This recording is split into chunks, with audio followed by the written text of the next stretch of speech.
That's it. How do you know this plant won't close? 5,500 jobs have been lost here in the past 6 years. I know the hardship. Yeah, what do you know about hardship? You were born rich. That's right. Let me tell you something. I am the 5th child of an immigrant father who came to this country, and because he didn't speak English, he lost job after job after job. Saved every dime he ever made. And rather than buy himself and my mother a home to live in, he put me through school. Yeah. Is that the same speech you've been practicing in front of the mirror all morning?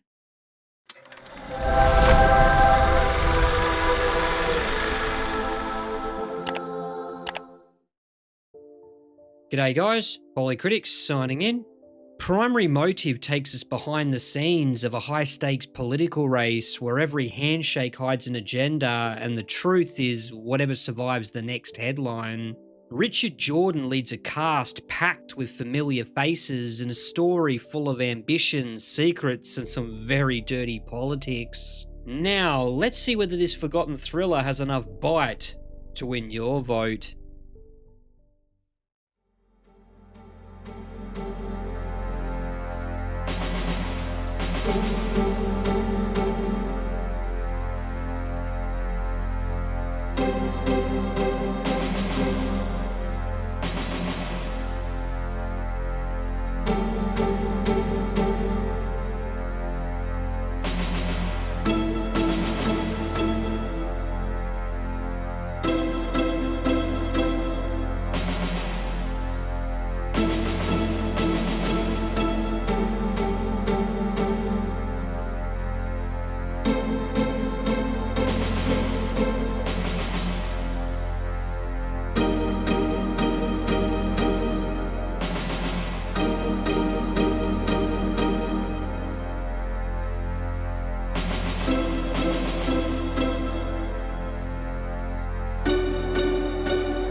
Hi, it's Ken Blumenthal.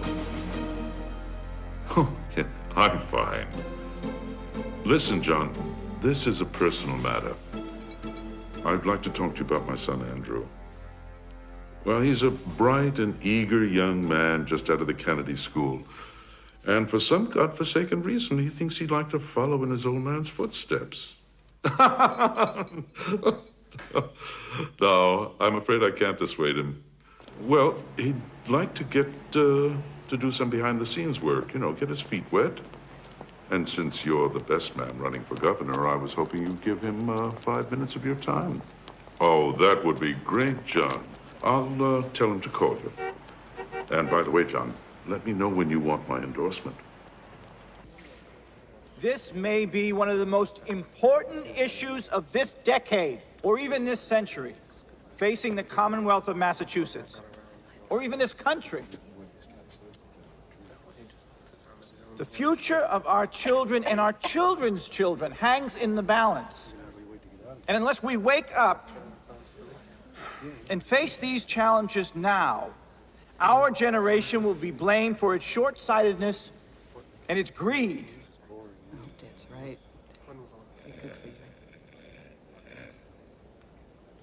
Is anybody listening? Excuse me. Mr. Melton, I'm Andrew. So what? Andrew Blumenthal. Yeah, I know who you are. Give me one reason why I should hire somebody with no experience. Well, I grew up around politics. It's in my blood. Yeah, right. This isn't an interview, kid. You're here because I got my arm twisted. John wants you to be press secretary. He's the candidate, so he wins. For now, you screw up and you're gone. Get rid of that earring, too. Yes. I think I'd be a great press secretary. I'm a good strategist, a good writer, and I'll be truthful no matter what. Truthful? You want to hear the truth? Here's the truth. I'm a 40-year-old political consultant making 36 grand a year, working for a candidate who thinks he's George Washington. I got a Catholic wife who wants to join a convent, and a babe I'm banging in Chelsea. I've been on the Pritikin diet for 3 years. My blood pressure affects my pressure, and my cholesterol level says I'm dead. That's the truth.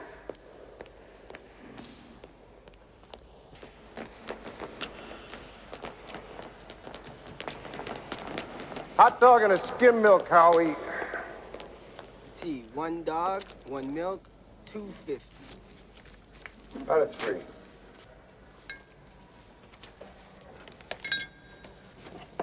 Thanks, Mr. Melton. Okay, you have a good one, Howie.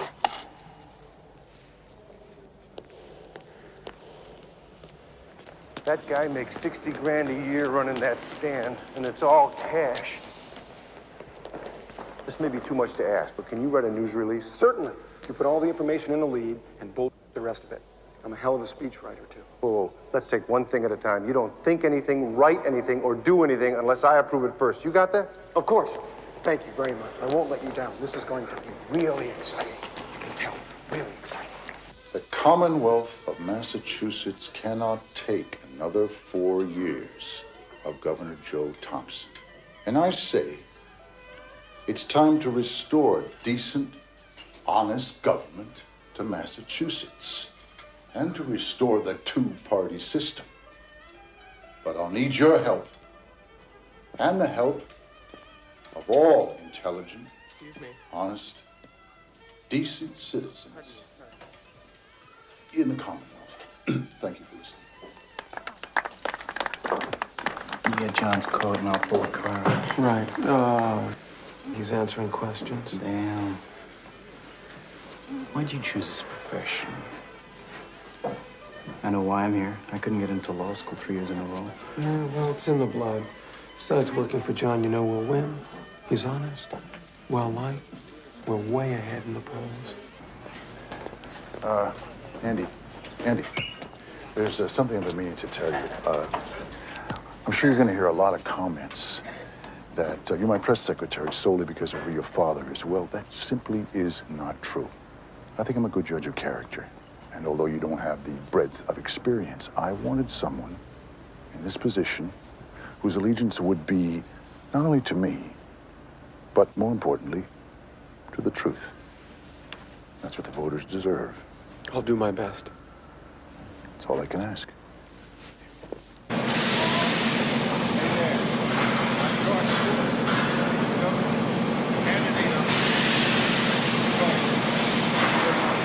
All right, shut it down. Take 5. Your bosses gave me 5 minutes to convince you to vote for me for governor.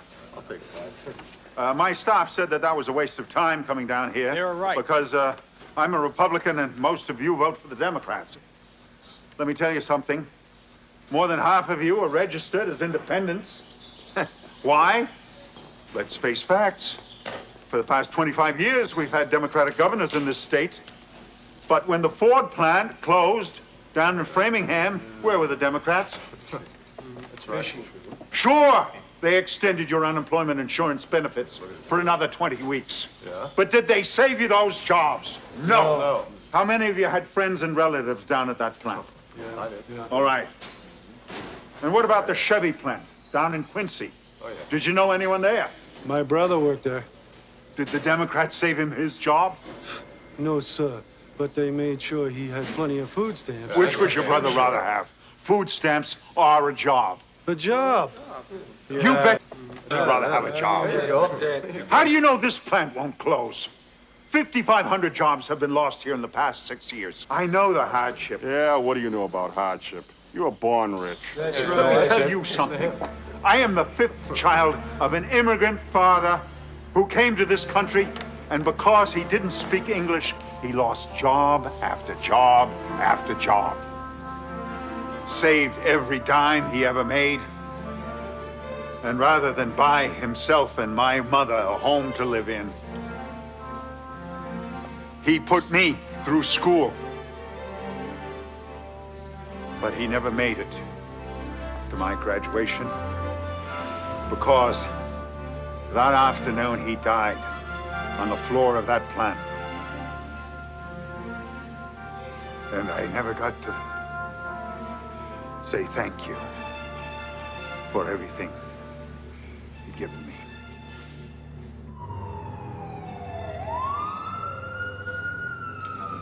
It's for the best.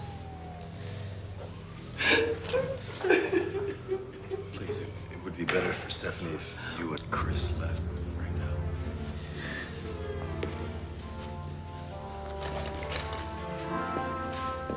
Mommy! Please don't leave me, Mommy and Daddy, please!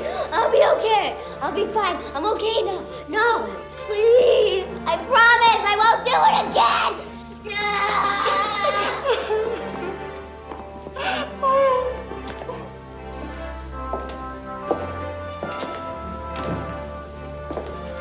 I drove her to this.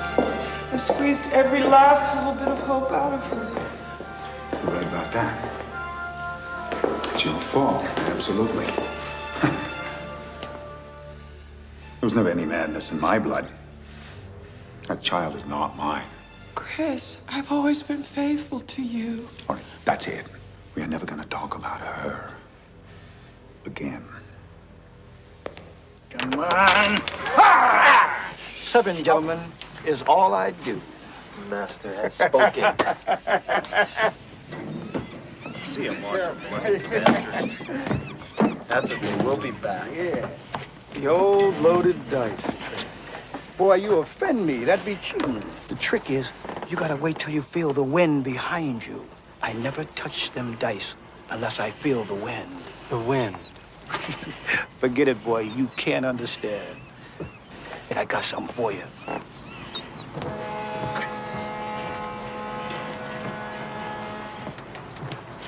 For your graduation. Don't think this means we're going steady or nothing. Gift wrap courtesy of Tiffany's. Yep. Oh, Moss. Moss, this is beautiful. Just make sure your new diploma doesn't make you so damn greedy you never have time to use it. You still want to be a politician? Absolutely. Politics is a whore's game, except whores got more integrity. What time do the door-to-door canvassers start next week? I think it's Tuesday. 10 o'clock. 10 in the morning or 10 in the evening? 10 in the morning. You want to go in that neighborhood at 10 at night? No, guard dog.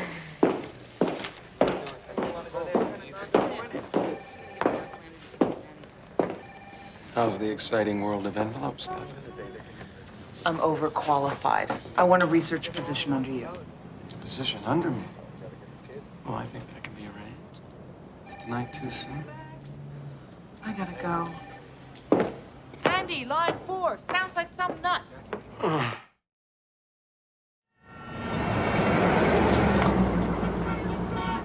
Hello, ladies and gentlemen. I've got releases and reprints of Secretary Blumenthal's statements here. Andy, you dragged us all the way down here for something that wasn't even newsworthy. Why don't you just send out this release? Well, I'm sure some of you must have some questions for my father. He's been retired for 10 years. What kind of questions are we going to ask? Sir, have you ever mistaken your cane for a 5-iron? Use your imaginations.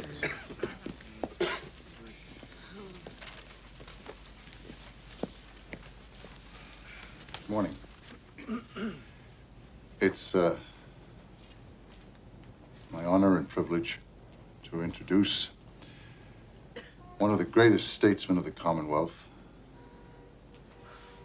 former Secretary of the Treasury, former Congressman, and former Ambassador to the Court of St. James, Kenneth Blumenthal. Thank you, John. Ladies and gentlemen, I have known John Eastham for quite a number of years now. And in that time, I've come to regard him as a man of courage, intelligence, and honor. In short, he personifies all that is lacking in government today. Honest leaders must have passion, intellect, vision. I am, therefore, lending my support to John's cause this year before the primary election, which I've never done before. I'm also lending him my son, as some of you may know.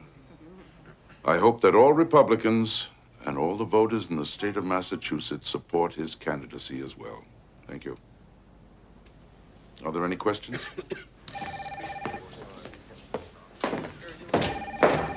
Hey, nice jacket. Thanks. Finally a man with taste. When does Bozo want it back? Oh, you're hilarious. Now, how'd the news conference go? I don't want to talk about it. The headline will read, Blumenthal criticizes president's budget. Good work, Andy. Well, it's not my fault. The reporters don't want to report the news. They want to create. Welcome to the real world. Were there any TV cameras there? No. Number one lesson in politics. If it wasn't on TV, it didn't happen. line 4.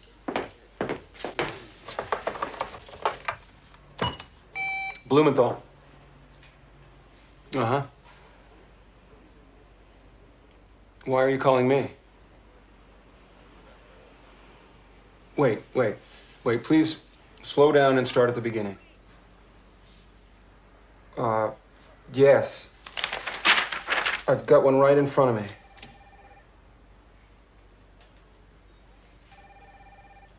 What? You could knock. Sorry. Give me a minute. Listen, Denise, you made a very slight error in writing the schedule yesterday. You said he had a 10-minute speech with the Girl Scouts. It happened to be with the veterans of foreign wars. He brought the wrong speech. They both wear uniforms, don't they? What's the difference? I'd be willing to overlook this slight problem if you'll have sex with me tonight.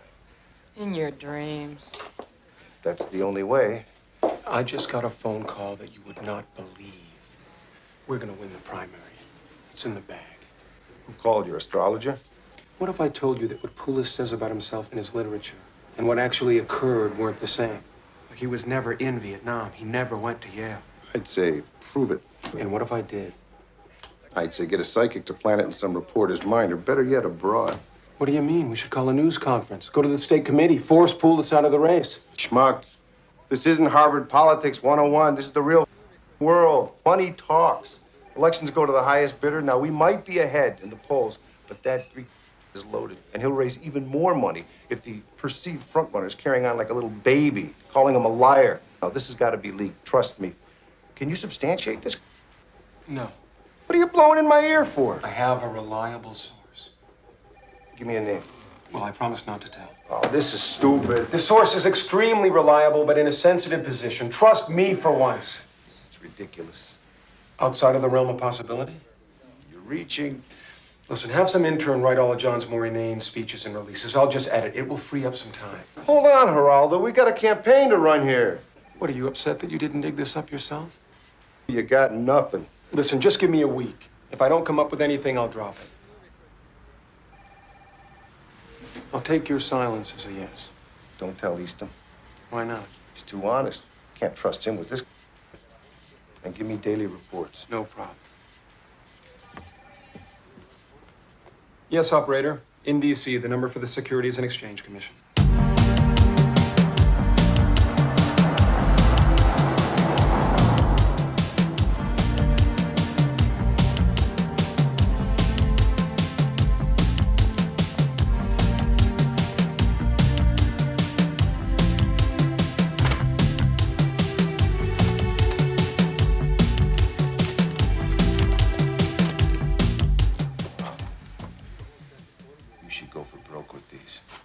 Get them to their best reporter. Wallace Roberts. Right. Get a few of them to him, anonymously, just to get him hard. Then what? You're a fisherman. Wait till he nibbles the bait, then reel him in. Slowly. Huh? I like it. No, I know. You're good at it. You gotta get some facts. I didn't order pizza. You Wallace Roberts. This is your pizza. It's paid for, but you can still tip me. I tell you what, I'll give you a tip. Stay off of drugs. No, that sounds nice. Sounds nice. But I'm not gonna use it. You want me to ruin my reputation? Can't start putting things that are just nice.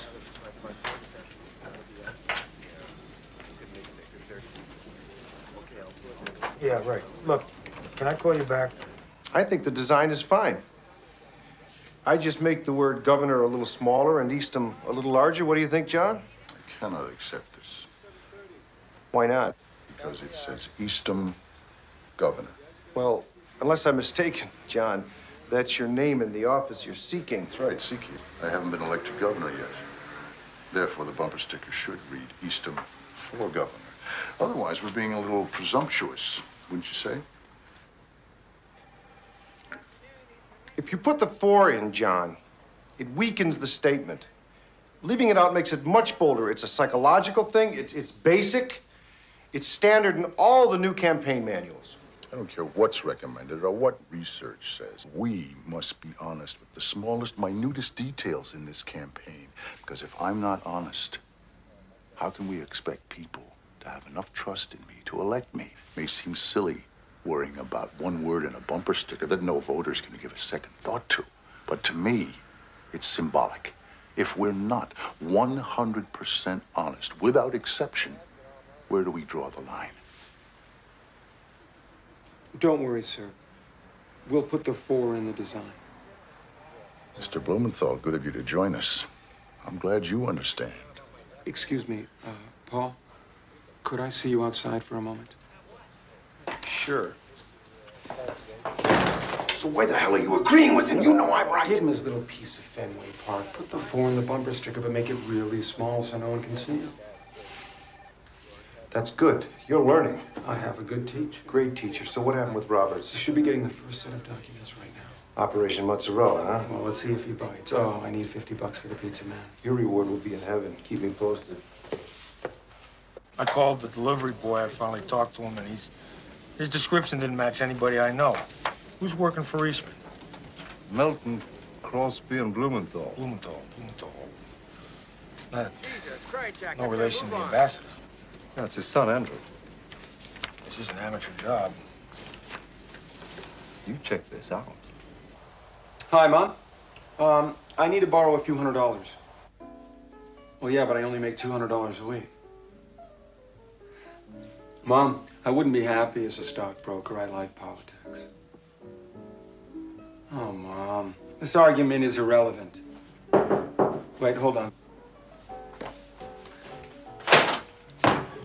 Hey. Mom, I've got some company. So why don't I come by tomorrow after the news conference? Great. Oh, and don't tell Dad. Thanks. Bye. You borrowing money again? How did you know? Why else would you be talking to your mother? Where were you at lunch today? No time for a little body slam? Something important came up. Really? What am I, out of the information loop? Is it about Poulos? How did you know? Nothing gets by me. Well, it seems he's altered a few facts about his career and personal life. Altered? That sounds juicy. I could help you out. I could do you a favor. What kind of favor? I could work for him. But in return, I want a promotion. Let me sleep on it. Don't be selfish. We'll both sleep on it.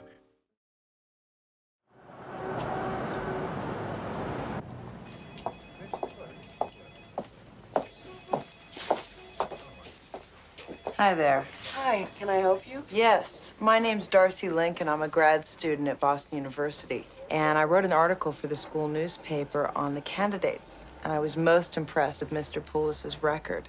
I'd like to volunteer. We can always use volunteers. Our field coordinator's out at the moment, but I'm... Hi, Sherry. Hi. How's it going? Fine, Mr. Poulos. I'd like you to meet Darcy Lincoln, a student at BU. She's come to volunteer. How do you do, Darcy? I'm Chris Poulos. It's a pleasure to meet you. I'm pleased to meet you, too. It's great to have another beautiful woman working on our campaign.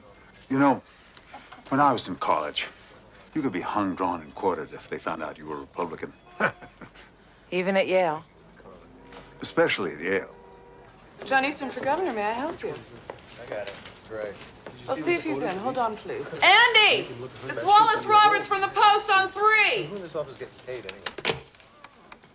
Hello, Wallace. How are you? It's been a while, but we met at a party for Senator Hoffman. Do you remember? Yeah, vaguely. What can I do? Well, I was just gonna do this little piece on Mr. Poulos. I thought you could help me. Wallace, I'm the press secretary to John Easton, not Chris Poulos. Why don't you call Pat O'Hara over at the Poulos headquarters? Well, this information's not exactly flattering. I just needed some background. I see. What do you say we get together for dinner? Sounds good, but I have a fundraiser tonight. How about breakfast day after tomorrow? Sure. How about the filibuster? How about the rents? Yeah, all right. I'm going to hang out before you change your mind.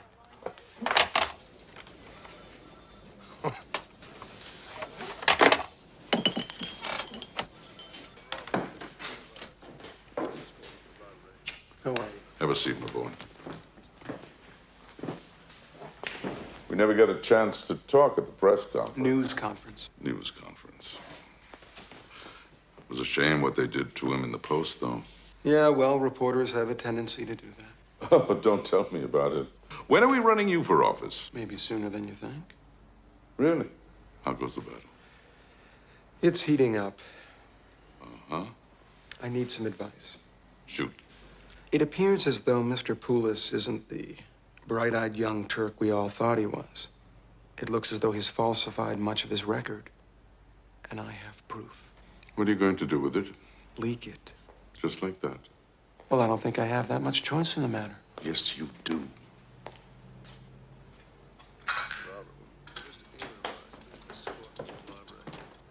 You just can't ruin a man's career like that. He has a wife, a family, business. He's a respected member of the community. The man is running for public office, and he's trying to deceive the public. He should have thought about his family before he started lying. All right. Listen, here's what I think you should do. Go to him first. Give him the option to get out before the publicity. I mean, son, he's a human being. And it sounds like a rather mixed up one, but perhaps he's ill. So it's up to you to be the gentleman. Dad, this is not one of your campaigns. The entire Poulos staff is extremely unscrupulous, and I will not let him off the hook. All right, let's not fight.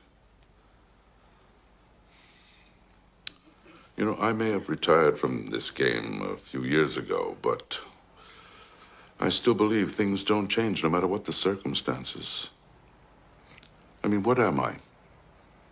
I'm an aging father listening to a vigorous son exploring the power of his youth.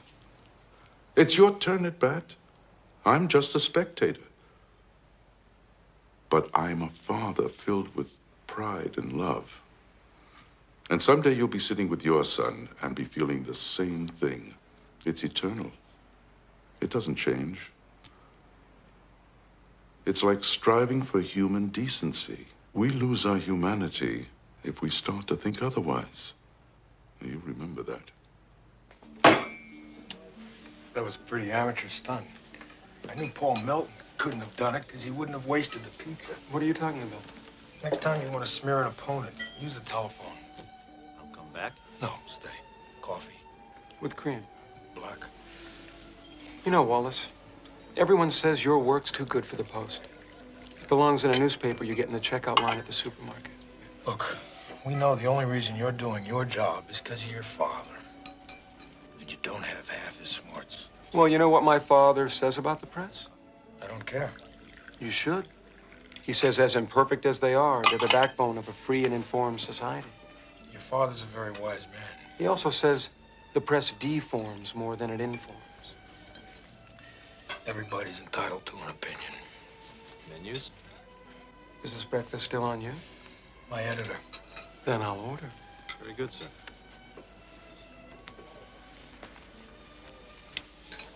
What's the single most important issue of this race, do you think? Accountability. Who's responsible for the incredible waste, the crippling debt? We have a bureaucracy that perpetuates the lie that everything's okay. Well, it's not. Well, that's why I have a campaign slogan, let's face facts. Let's face facts. Take health care. I'm personally interested in that because I have an autistic daughter. Now, every year, Helen and I, we pay thousands of dollars to a private institution to care for her because of the outrageous conditions of our mental health care facilities. I mean, whenever I tour those places, I'm disgusted by the crumbling buildings, you know, the underpaid staff. And then you read how our legislature has voted itself another pay increase. I mean, really, it's insanity. All right. But we just won't use the word lies. It's a little harsh. Let's just say his embellishments. And if I give this to you, it's off the record. You'll find another source. Of course. To start, his business isn't worth what he says it is. And he was fired from his first job for lying. Excuse me. Embellishing facts to his clients. I think somewhere in his campaign literature it says something about his striking out on his own. That's it? Yeah. Go on. Do me a favor. When you go to Poulos for a response, give him the option of pulling out of the race instead of having the article printed. You're out of your mind. I'm not a diplomat. I'm a reporter. Why didn't you do that? You don't give a about Poulos and his family. That's not true. Oh, yeah? Listen, he's only hurt himself so far. Maybe he could just withdraw. Poulos has got nothing to do with this. He's just another corroding string. You got kids killing themselves every night with semi-automatics. Half the population is dying from drugs, and the other half is making money off it. Race relations are worse than they've ever been. The American dream is bust. Munich and Tokyo run this country, not Boston. This little gubernatorial race is... Poulos... Why? If he's that unimportant, why destroy him? You don't get it, do you? Nobody cares. And nobody's immune. Even you. The press didn't create this mess. No, you'll just cover it. Michael, give the check to the jerk. Sir. Wake up, Andy. I didn't know Poulos' daughter was autistic. She isn't. She banged her head when she was 2. No, he said autistic. Probably another lie. I could find out for you for a price. You know, they're offering me a staff position over there, big bucks. I'll be making more money than you, buddy. Yeah, who cares? After this thing blows up east, who's gonna win? Well, when I come back, then I don't expect to take a pay cut.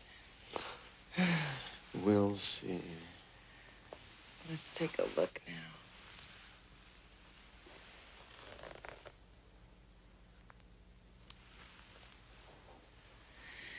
I think your candidate's coming up in the polls.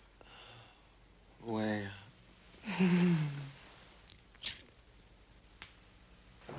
Hello, ladies. It's information from Chris Poulos, ex-governor. Hello, ladies. I'm Chris Poulos, your Republican candidate for governor. Hello. I hope you have time to read those flyers and brochures. Thank you. Thank you. Good luck. Oh, and when you get to the polls, you know, don't forget to vote for me. Thank you. Hello, sir. Are you a veteran? Yes, sir. Well, so am I. I served in Vietnam. I fought in the Second World War. I fought Hitler. I was wounded too. Really? Oh, well, so was I. I got a Purple Heart and a Bronze Star Medal. How did that happen? Oh, I don't like to think about it. I was a First Louis Delta Company back in '67. We were on patrol in the mountains around Anki, you know. First 20 guys went in, and then all hell broke loose. The earth turned upside down, inside out. Pieces of flesh were hitting me in the face. My men were all around me, dead. So I'm laying on the ground, and this kid turns to me. He says, Lieutenant, please don't leave me here alone. Then I look down, and I have to push his guts back up inside his stomach. I can't even remember his name.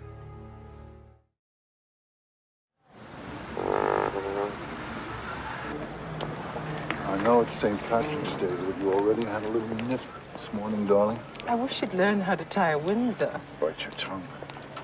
You're never going to win this election, John, unless you learn how to loosen up.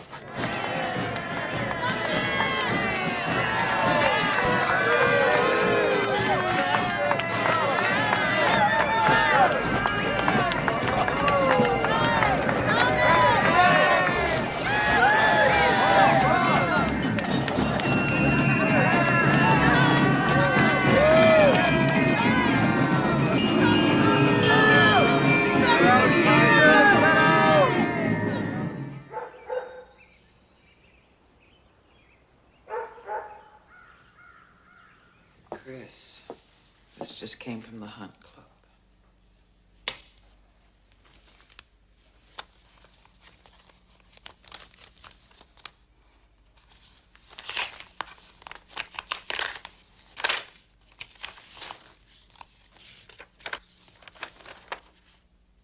Is your blood blue yet?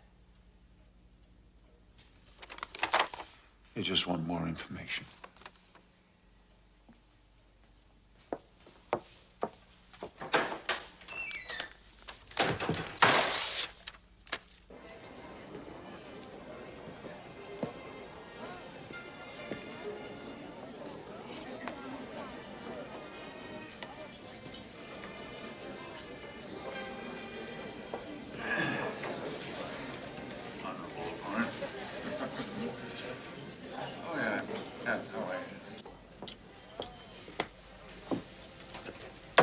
How's the Republican state dinner going? I don't know. Something for you, sir? Shouldn't you be in there? I'd rather be here having a drink with you. A beer, please. Has Honest John spoken yet? No, not yet, but when he does, you should go in because it's really some of my best work. Took me over 10 minutes to write it. Hey, campaign workers. Charlie, let me buy you a drink. Come on, you trying to compromise my journalistic integrity? I'll buy you a drink. Got an expense account. Thank you. Get our doers straight up and get my friend here another Shirley Temple. You got a copy of John's speech? Sure. Great, great. Now, I need from you one pithy yet poignant quote about tonight's dinner. I think that tonight's Republican state dinner is a good indication that the party is unified. And that whoever wins the primary will be that much stronger come November because the party isn't as divisive as it was 4 years ago. How's that? Pulitzer material. Have you heard the nasty rumor going around that Poulos is going to get whacked with something heavy? No. Off the record? Off the record, I still haven't heard anything. Well, I guess it doesn't matter. Nobody could beat Tom's.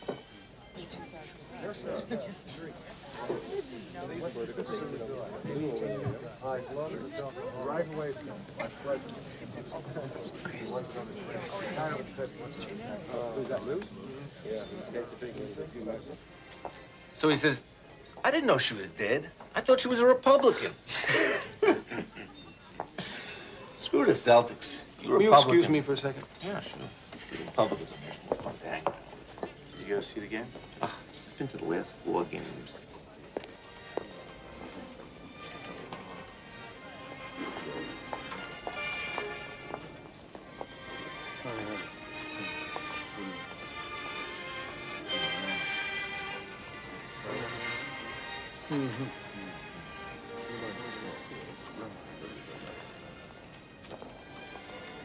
Who was running for state representative up in the state of Vermont.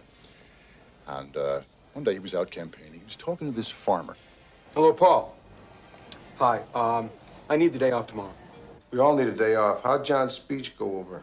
Not bad. We only lost about 10 votes. Listen, I need tomorrow off. No. Why? Poulos' daughter. I think there's another lie there. No way. Forget it. An autistic kid or a head injury or whatever. It's too messy. My instinct tells me this is the way to go. Hold up your right hand.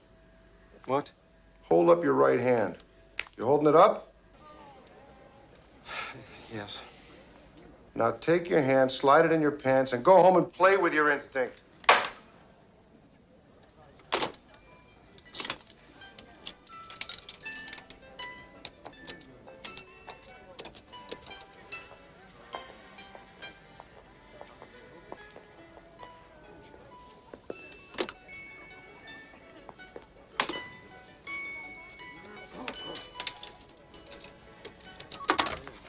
Hello. Wallace. No problem. Andy Blumenthal. Listen, did you dig up anything on Poulos' daughter? She's autistic. Guess again. Give me a break. I'm going with what I got. I got enough material to hang them.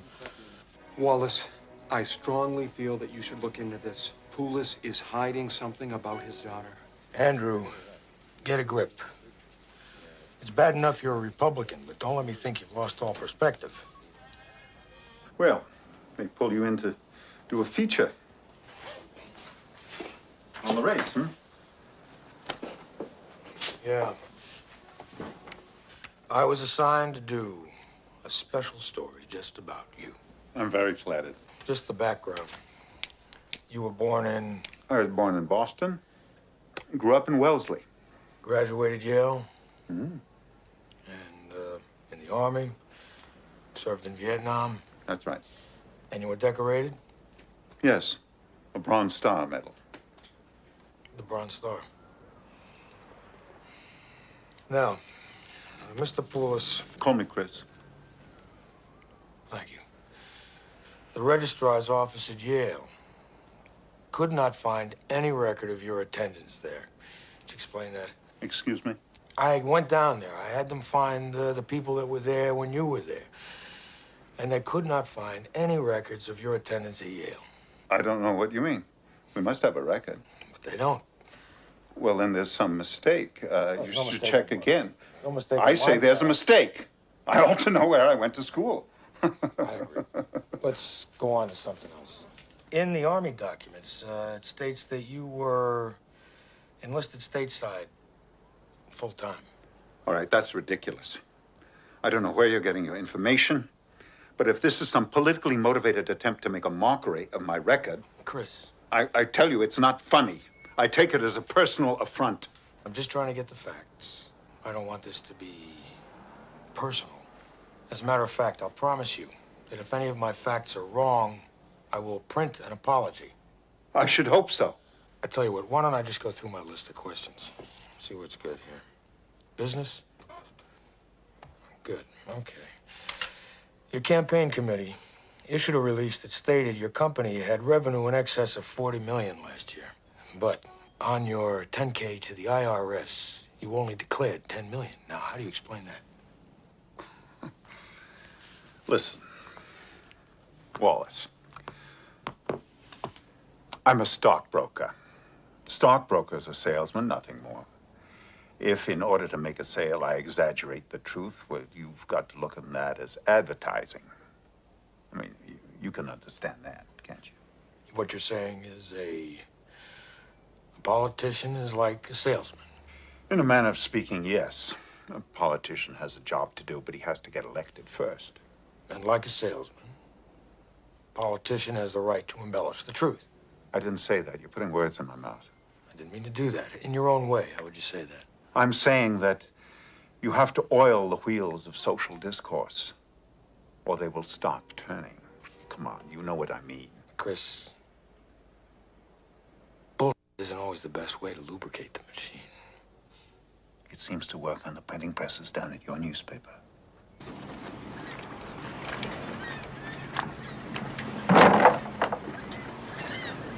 Hey, nice home, Mom. Well, I must be living right. The luck's still with me. You living right, boy? What's that supposed to mean? I don't like the way you look. You're looking a little too peaked. Like you ain't had no fresh air. Andy! Come on, boy, help me clean this fish. We'll go down to the next tide. Me and you. Come on. Andy, we're supposed to be in Worcester in an hour. I can't. I gotta go, but sometime soon. What are you doing? Watch it, boy. Careful, you're starting to stink.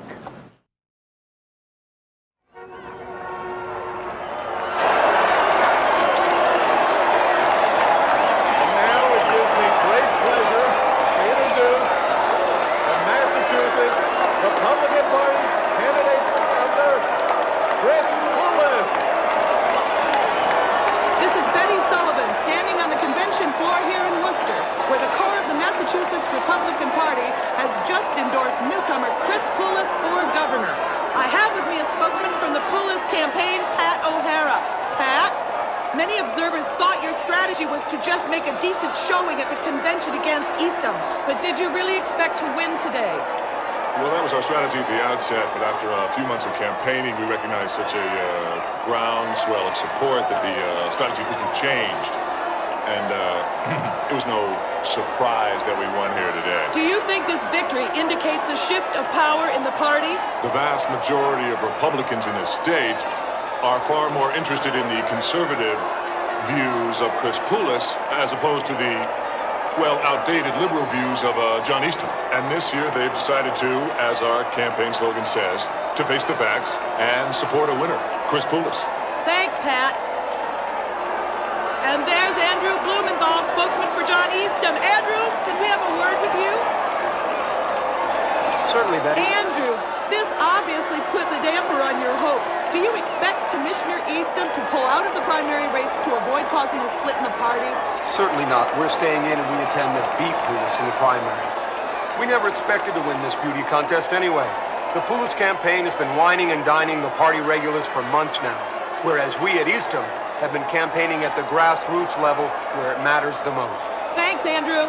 And now I think Chris Poulos is about to make his acceptance speech. Thank you, Mr. Chairman.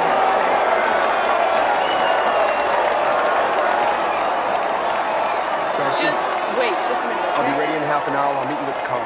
No, can Paul take you? Poulos is throwing the party for the staff, and I'm expected. Yes, but I wanted to film the candidate with Redford. Let's go. I gotta go.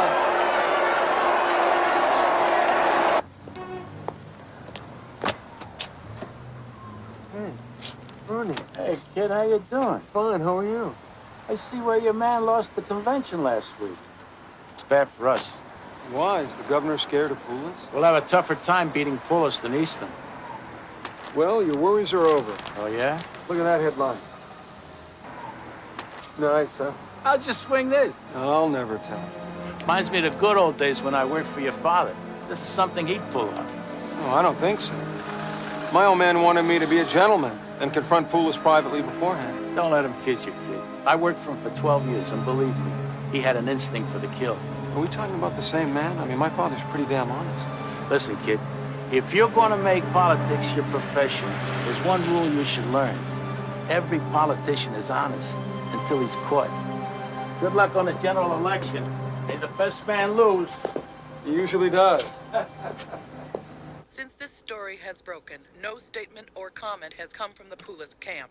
However, it is known that Poulos and his top advisors have been meeting in an all-day strategy session at the candidate's home in Wellesley. We met with Poulos earlier this afternoon in his front yard walking his dog. Come on, Chloe, do it. Just do it. Mr. Poulos, do you have any comment on the Post article by Wallace Roberts? No comment yet. But I intend to answer every last one of those slanders. Chloe, come here. Mr. Poulos, did you lie on your campaign literature? Thank you. Mr. Poulos, did you lie to the voters of Massachusetts?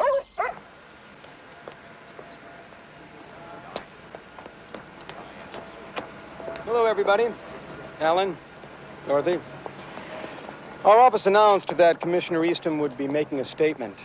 However, after a careful review of the situation, we decided that that would be inappropriate until after Mr. Poulos has had a chance to comment first. But I'll be happy to answer any of your questions. What was your reaction when you read the Post article? Well, we were certainly all shocked by Wallace's findings, but we will reserve judgment until after Mr. Poulos has had a chance to answer the allegations. Should Poulos pull out of the race? No, of course not. The Boston Post and a single reporter should not determine the outcome of a major political primary. It should be determined by the people. Please, Chris. Get out of the race and let us go back to a peaceful life. If you fight them on this, you're going to make a fool of yourself and the entire family. I don't understand you. No matter how successful you get, you're never satisfied. You're never peaceful. Why are you so insecure? Insecure? Don't you see what they're doing to me? What they have always done to me? Who, Chris? Who is they, Chris? They, them.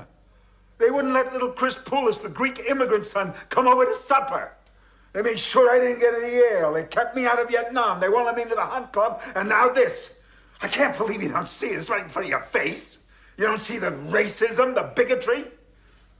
Whose side are you on, anyway? Why don't you just pack your stuff and get the hell out of here? Oh, but you wouldn't do that, would you? Divorce is a sin. You burn in hell. I'm already in hell. That makes two of us.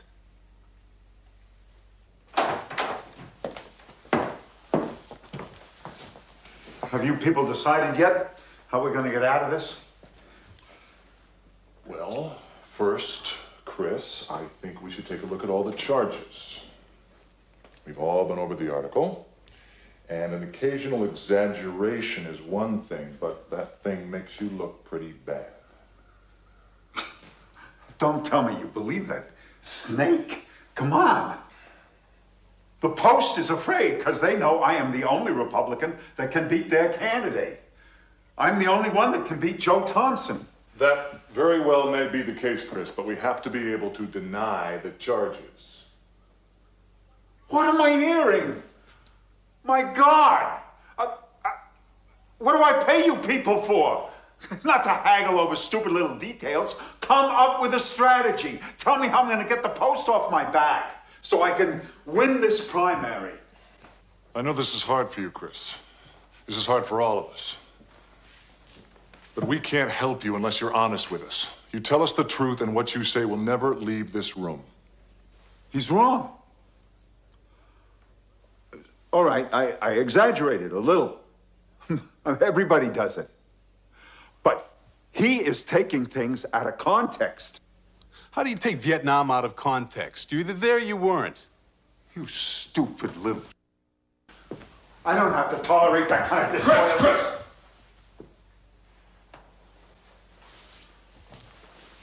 Sorry. Okay, boys. What's the answer? I say we make a clean break of it. We neutralize the allegations by Chris announcing that he made a mistake. I agree. The sooner we get this behind us, the better. I don't believe what I'm hearing. We announced that Wallace Roberts and the Boston Post are right. My son gets to see his father on television, admitting that he's a liar and saying that he's sorry. What kind of strategy is that? It's the only strategy we've got, Chris. You're not being particularly objective. Forget it! I refuse! Sure, if you take the facts out of context, you can say anything about anybody. I will not do it.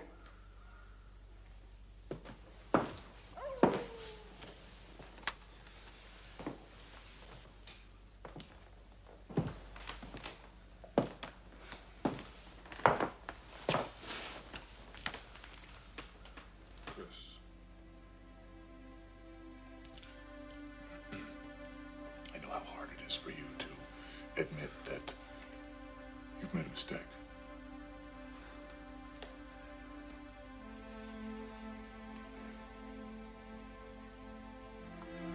Okay. I admit to a few trivial exaggerations. I told a couple of white lies, you know. I mean, everybody wants to look better than they really are, you know. Is that a crime? It happens all the time. I mean, you guys, you exaggerate for me, you know? And then when I'm governor, you're going to be running the state. So, I mean, who's going to question your lies, huh? Why aren't they called into question? Have you no sense of fair play? Calm down. Chris! I will not calm down, all right? Why should I be humiliated in front of my family, my friends, my business associates? Come on, we gotta beat these blue blood Yankee, these snobs. Don't you see? Don't.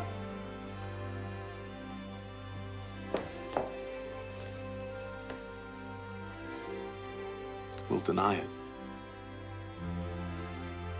We'll just say it's a pack of lies. And we could take the Post on. We'll just charge that it's politically motivated. It's a liberal paper anyway. Everybody knows that the Post put Thompson into office. Cause such a distraction, people will forget the facts. That's right. Screw the facts. Just win. Our focus groups indicate that a majority of Massachusetts Republicans hate the Post anyway. Of course it'll work. You're gonna make it work. I have confidence in you. That's why I hired you. Look, we can paint the Post as a villain trying to protect the liberal agenda. We make them the main issue of the race. We ignore Easton and run against the Post. I like it.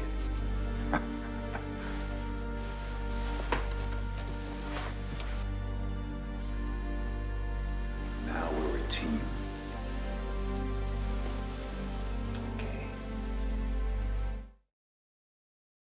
I refuse to agree to further commitment. Here's our writ of habeas corpus. Today's her 18th birthday. And since her parents are not in agreement, she has to be released. Seems I have no choice then. But you're making a mistake. Stephanie's not ready to go home yet. Does Chris know you're taking her? Dr. Thomas, as far as my husband is concerned, his daughter doesn't exist.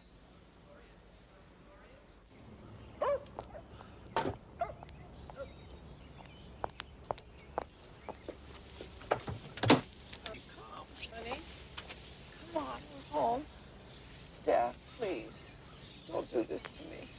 Stephanie, come on. Oh, come on. Come on. Honey. Yeah. Good. See, here we are. No! No! No! No! Okay, you stay there.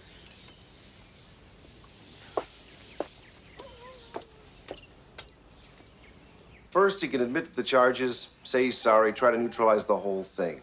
Second, he can withdraw from the race. Boy, that's what I'd do. Yes, of course, we John. know that, John. Thirdly, he could cry foul, portray himself as a victim, the target of villains who are trying to distort the facts. And what do you suggest we do? We have to look like gentlemen. Every time the issue of Poulos lying comes up, we give the same answer.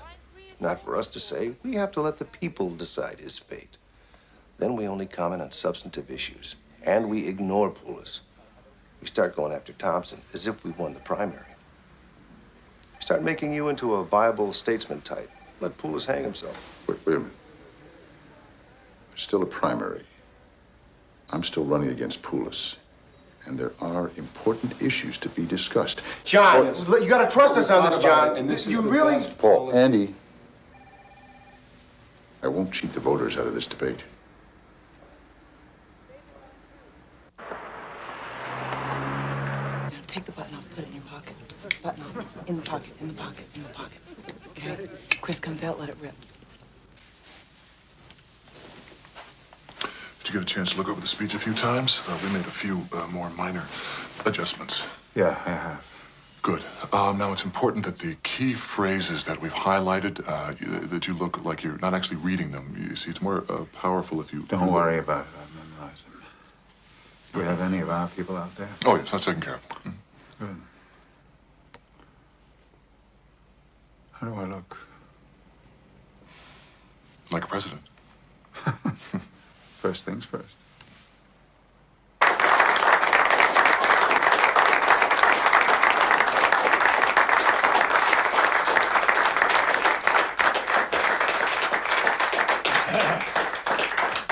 Thank you.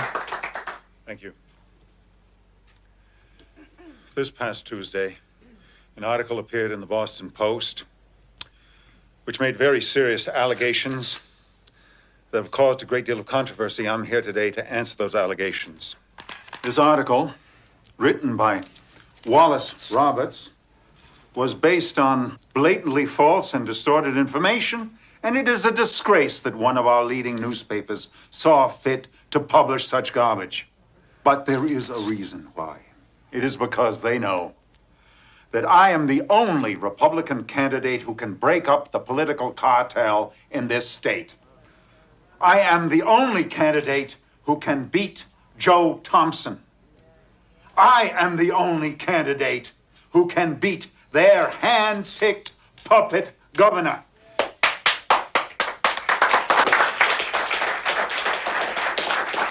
They want me out of this race. They want 4 more years of arrogance, 4 more years of corruption and insensitivity, 4 more years of the abuse of power. I'm not gonna let them have it. I'm not gonna let the Boston Post run this state. They thought they could control the course of history, and if they didn't like someone, they could eliminate him. And remember, the one who lies the most has the most to lose. Well, the Boston Post has a great deal to lose if I win. So they lie. And they have invented every single so-called fact in that article. But I am going to beat them because I speak the truth. Thank you.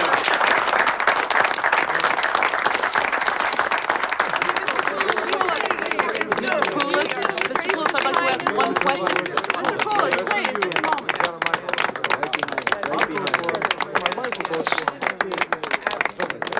Well, it looks like Chris Poulos has just declared war on the Boston Post, and he delivered quite a rousing speech.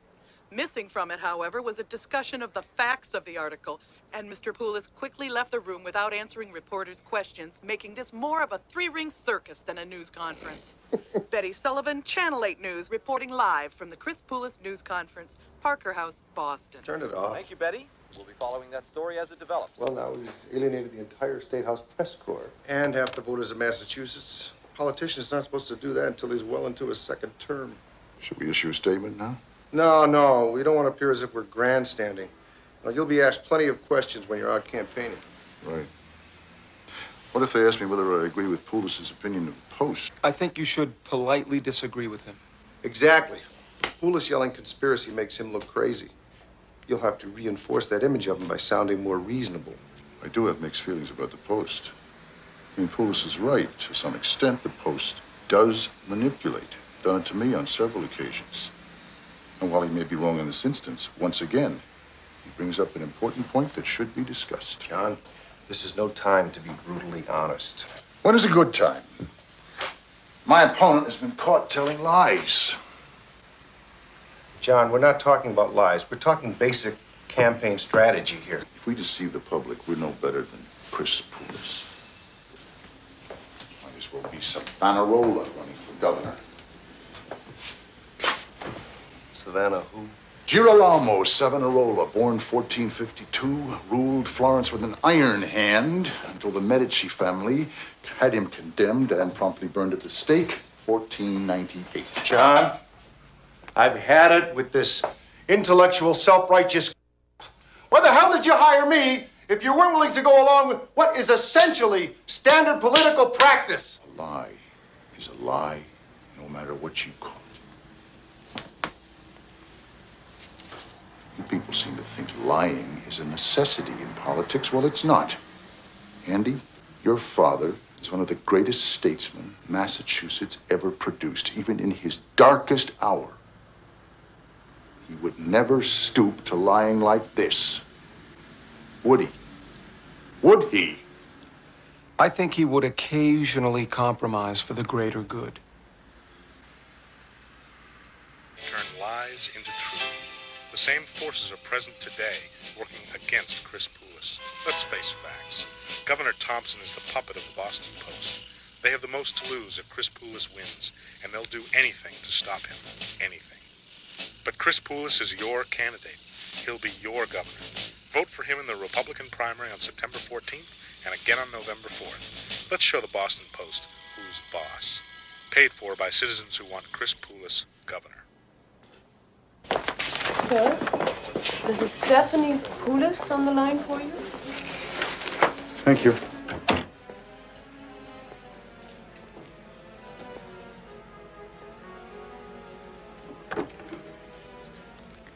Hello. I know it now. I wasn't crazy. I was just a little girl who needed a daddy. Look through this phone, Daddy. Look at this face. This is your face. This is your daughter. Nobody else's. I'm just a little girl. Just a little girl. I'm gonna pray now, Daddy. You pray too, okay?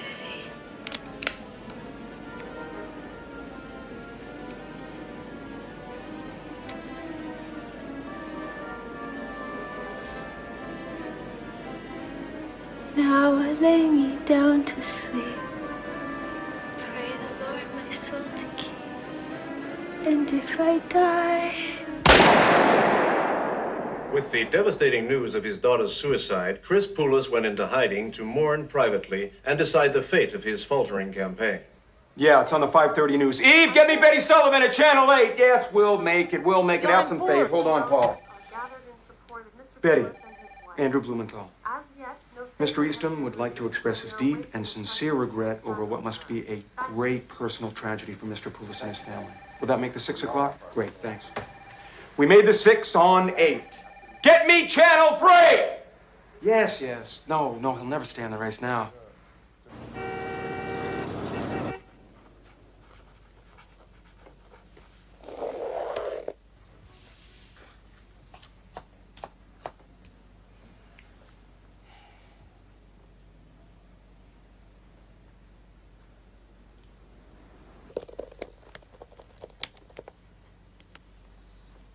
What is the most morally repulsive question any reporter could ask right now? Well, how's the family, Chris? That's not good enough. Happy Father's Day, Chris. That's not a question. Wait a minute. I've got it.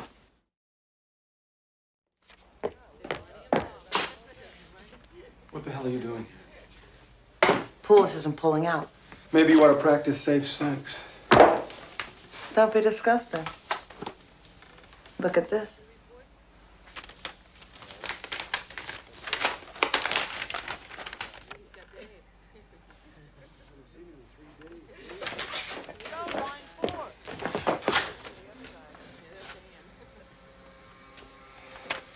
Where's Paul? Babysitting the candidate. Buzz me as soon as he calls in. Paul's out.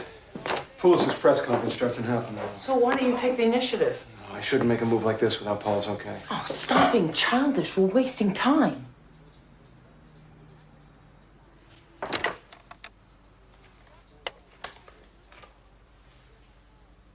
Andy, look, I'm gonna put you on hold. I gotta clear this with my boss.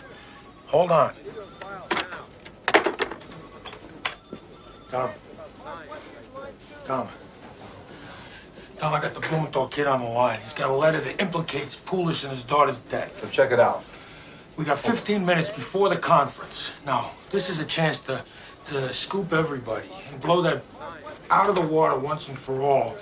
I'm not gonna have time to call you back. You use your best judgment.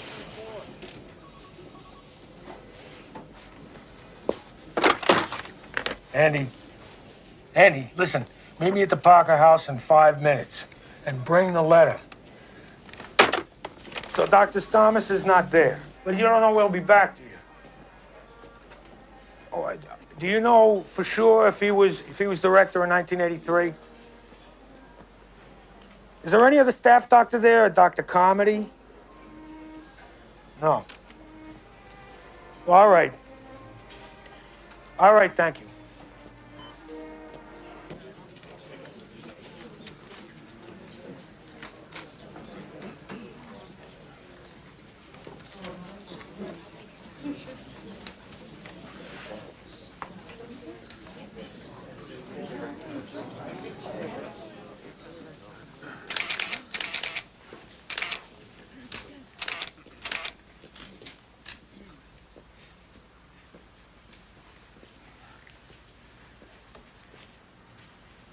You okay, honey?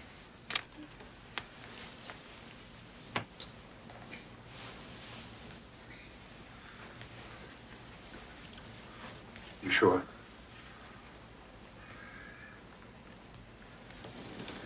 We're ready.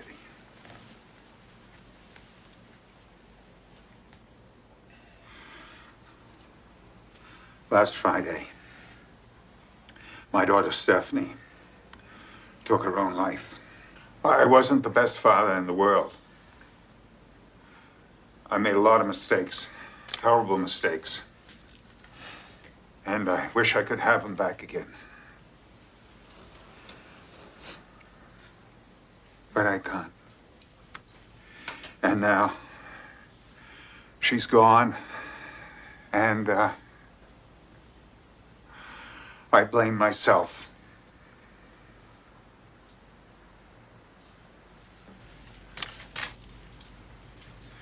Nine years ago, Helen and I took Stephanie to a hospital where we thought she could get some help. And when we were leaving,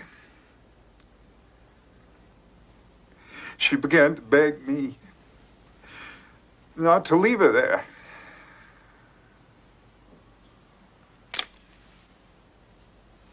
Please, Daddy, don't leave me here. Please, Daddy, please. Oh, God.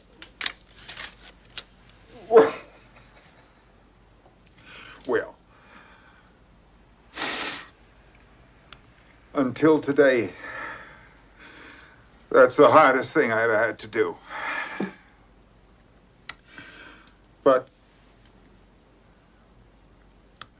now, today, this time, I am not going to walk away.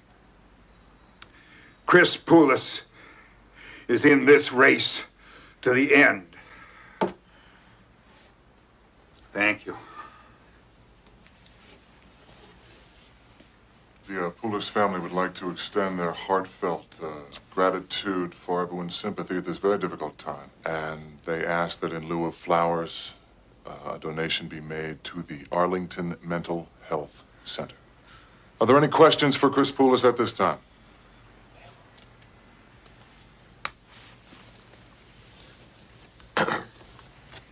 Mrs. Poulos, I'm very sorry. Mr. Poulos, I'd like to ask you a question. Is it true that against the recommendations of the director of the mental institution, had your daughter committed? How can you say that to me? That's disgusting. When is the Post gonna stop these lies? This is not a lie, Mr. Poulos. This is a fact. It's about time you started facing facts. I have this fact right here in my hand. A letter on hospital stationery dated March 15th, 1983, signed by Dr. Adrian Thomas, director of the Arlington Mental Health Center. He recommends that your daughter Stephanie not be committed. Now I ask you, why?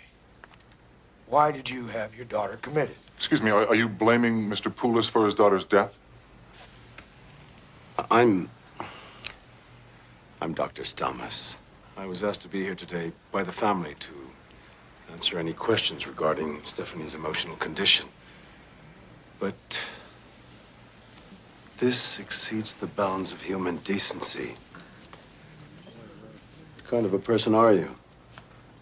May I see that letter? Dr. Thomas, is that your signature? And the letterhead of your hospital? Yes. This is a forgery. Where'd you get that letter? Robert's forged the letter. God help you. Forgery by You know. Let's get a shot at it. Let's get a shot at it. Come on. Is this what you call freedom of the press? Persecuting my family? How can you be so stupid? Well, I just thought that... Don't think it was a setup. They let her steal a forged document. Or she used you. God, you're dumb. Well, I tried to find you, but you weren't around. Well, you should have sat and done nothing until I got back. I'm sorry. Sorry. Sorry. I can still salvage this thing. You're going to be the scapegoat. Yeah, you're going to make a statement saying you received that letter unsolicited, and all you did was pass it on to the Post. And you're going to apologize, and then you're going to resign because, why, I will make up some bullshit about how your actions didn't reflect the high standards of John Easton's campaign, et cetera, et cetera, et cetera. The next day, I'll hire you back as a consultant. By the time your consulting salary shows up on the campaign finance reports, the primary will be over. You made us look like the Inquirer. We want you to write an apology. I'd rather resign. And then we'll have to reassign you. Maybe we could put you in the Chicago bureau. We don't have a Chicago bureau. Anyway, we'll have to rethink our position on Poulos. Tom, why can't we just develop it? You've stopped everything I've done this year. The closing schools, shootouts in the projects, the abuse, the police gang squad against 14-year-old kids with rubber band guns. Wallace. Now we can hit the machine now. This machine can be broken up. We can get Poulos for what he is, a liar. Wallace, think realistically. That wouldn't be a good strategy now. If we keep attacking him, we'll lose our own credibility, never mind readership. Public perception is what's important here. Perception. Perception and conception and deception. We're supposed to be a newspaper. How are we supposed to tell our stories based on facts? Wallace, your 60s idealism is commendable. Now you come over here and sit down! Please! I'm sorry, please.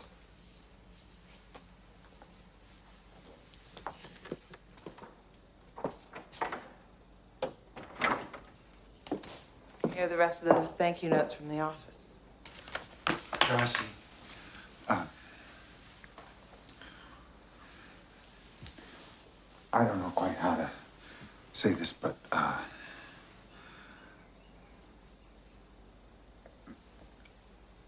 don't know how I'm ever going to thank you for all that you've done. Well, when you win, You can make me press secretary.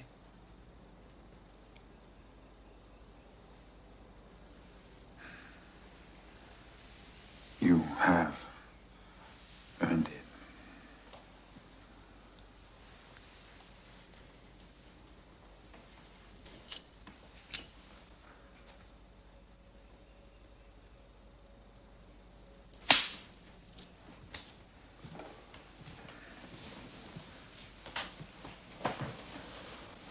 Come here, lover boy. Lover boy. Could have fooled me. Here's how we're gonna run this thing. What thing? This thing. This sex thing. Behind these doors, I pitch and you catch. Why? Because I like it that way. Outside these doors, you're the home run hitter.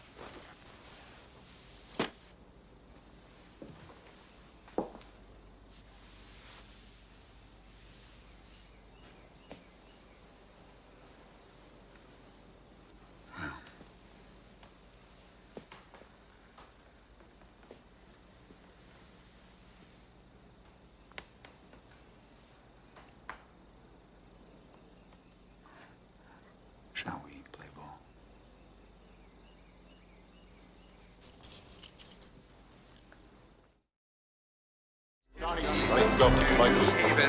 Morning, Johnny. Running for governor. Johnny, running for governor. I'd like to support. Defeat that line of batting. Oh, ma'am, I'm Chris Poulos. I'm running for governor. So sorry. Terrible what they said about your dog. Oh, thank you, ma'am. I really appreciate this concern. Hi, I'm Chris Poulos. I'm running for governor. Need your vote tomorrow. Thank you. We're still trailing, but we're up 2.5 points. Be ahead if Helen had probed. Both candidates, as is tradition, voted earlier this morning in order to make the midday news and afternoon editions of the newspapers. Chris Poulos received an outpouring of support after his daughter's suicide and the subsequent admission of Post reporter Wallace Roberts and Eastham aide Andrew Blumenthal that they failed to check the source of a forged letter, which implied wrongdoings on the part of Mr. Poulos. However, he still trails his opponent, former Commissioner of Public Works John Eastham, by 5 percentage points. A low turnout is expected at today's primary.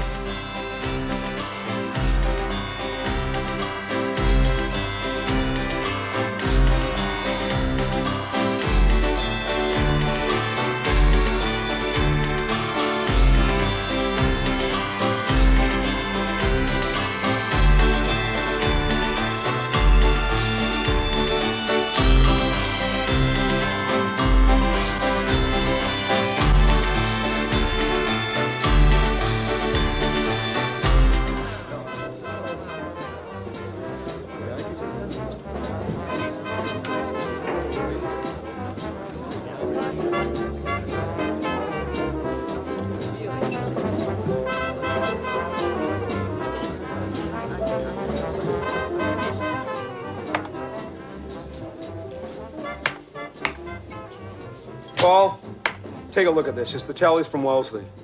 Poulos, 17,489. Eastham, 16,102. We're losing in Springfield, too. I mean, these should be our strongest areas. Never take an election for granted, especially if you're working for a putz like John Eastham. 43 years old, and I got to redo my resume again. How could the polls be this far off? Don't take it personally. The weather made people stay home. It's got nothing to do with the weather. That lying son of a is winning. We have 56% of the precinct reporting from the Cape and Island District. It stands Poulos 28,296 and Eastham 23,824. We're going to beat those political hacks. On to victory. On to November.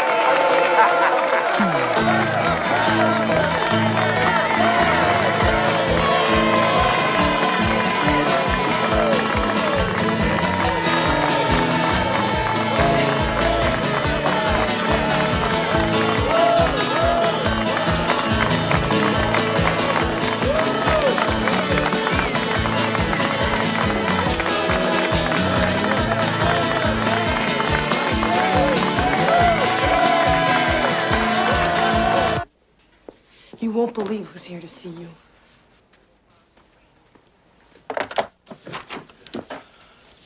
I thought you could help. I tried.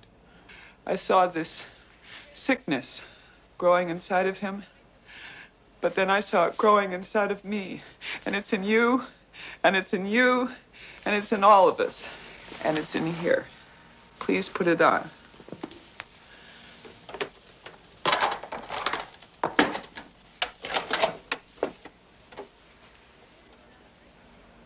You will be on the right, you will play him. And Chris, I will be right here on your left. And Roberts will say something to the effect of, did you commit Stephanie to an institution, although she did not require treatment? And you'll say, My God, how can you say that? This is disgusting. When is the Post gonna stop these attacks on me? You think I ought to be more choked up? Try. My God. How can you say that? This is disgusting. When is the Post gonna stop these attacks on me? Much better, much better. What do you think? Give me that tape. I'm gonna nail him. Do I have to clear this? I'm out of a job. You're out of a job. Go waste your time.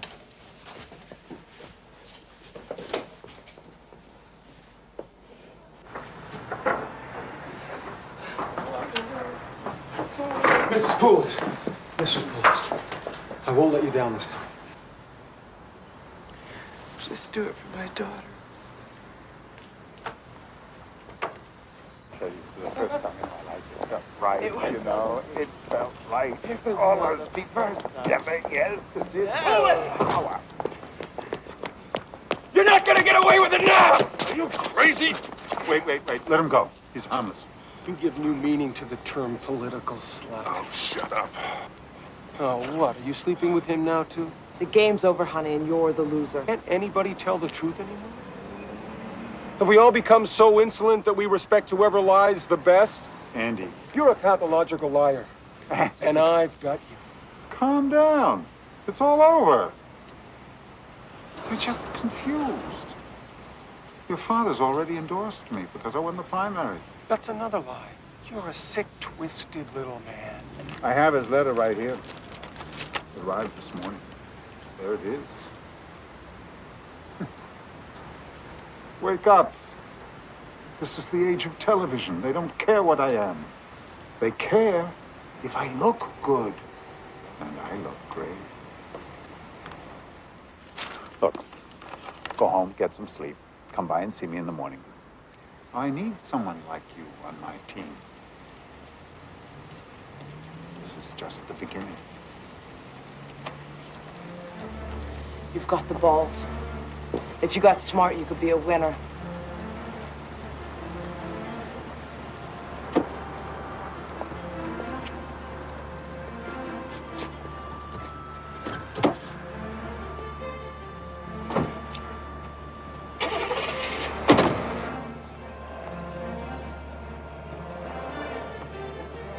Come on. No, 5's right here. Here's the 5, but I'm not gonna put any more on because I think this one here, Yeah, we're looking for yellowtail. We're not looking for boots and ties.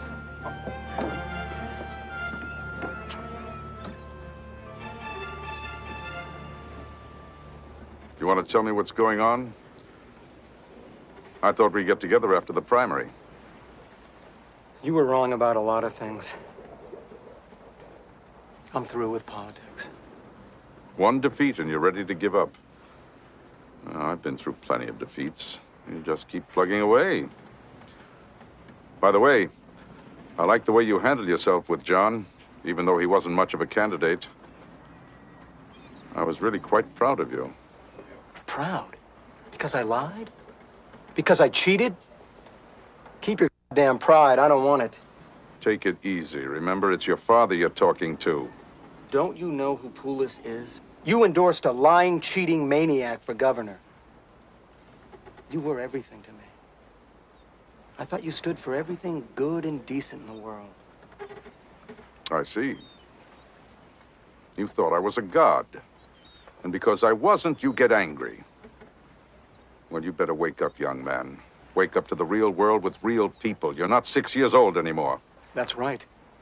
And I need to know how you could do it. How could you endorse him? Just explain it. I want you to look at your son right in the eye and tell me how you could do it. Who the hell are you to judge me?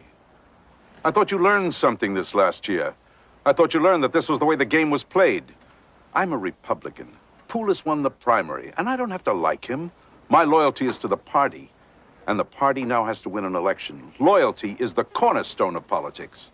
Bull is the cornerstone of politics. Don't be foolish, Andrew. Now listen to me. My father, your grandfather, beat me and humiliated me every opportunity he had. But on his deathbed, he asked me if I loved him. I hated that man. But I told him I loved him. Well, you won't have that problem with me. I won't lie to you. You've been a hypocrite all along, and I hate your guts! Andy, easy, easy, easy, easy. It was never a question of lying. It was a question of doing that which was right. That's politics. You just have to have enough good judgment to know where to draw the line. I know where to draw the line.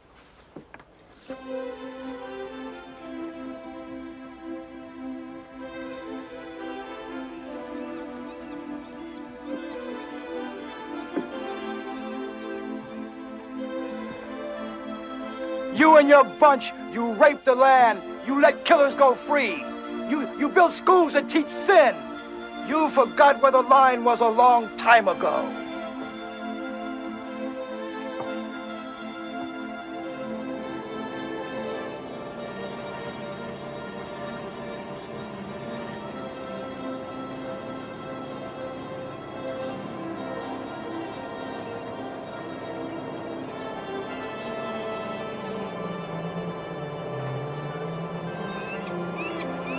With a surprise endorsement by the Boston Post and the lowest voter turnout in Massachusetts history, Chris Poulos was elected governor.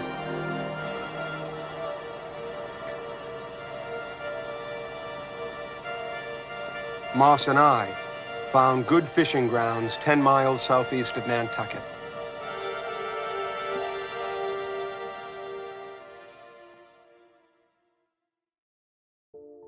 Well, that was primary motive, and for a movie with such a stacked cast of actors, the final product fell flatter than a politician's campaign promise.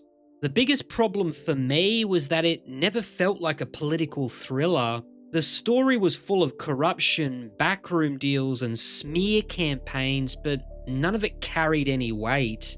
In 1992, some of these revelations were probably shocking. Watching it today, though, it was all so tame, and the movie never found a way to make that familiar material interesting again. What really hurt it was the complete lack of atmosphere.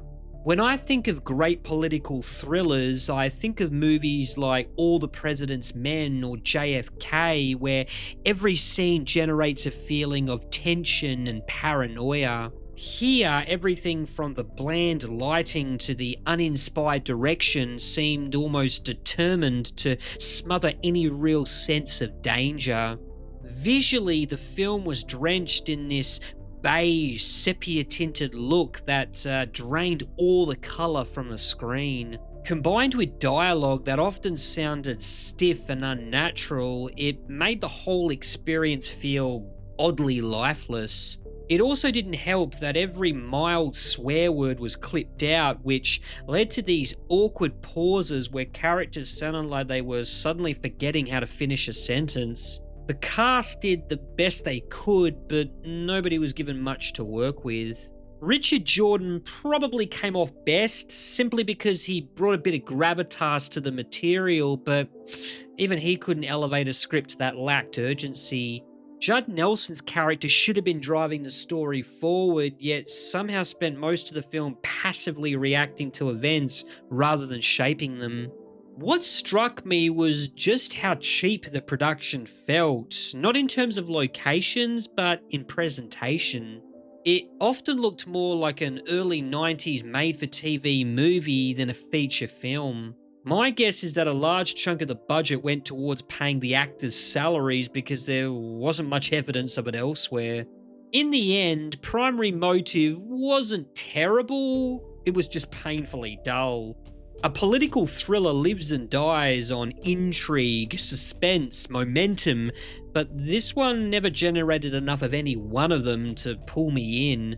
That's why I can only give it a limp 2 out of 5 stars.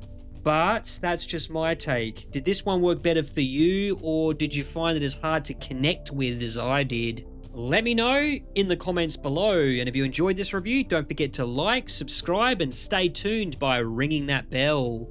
This is Holy Critic, signing out.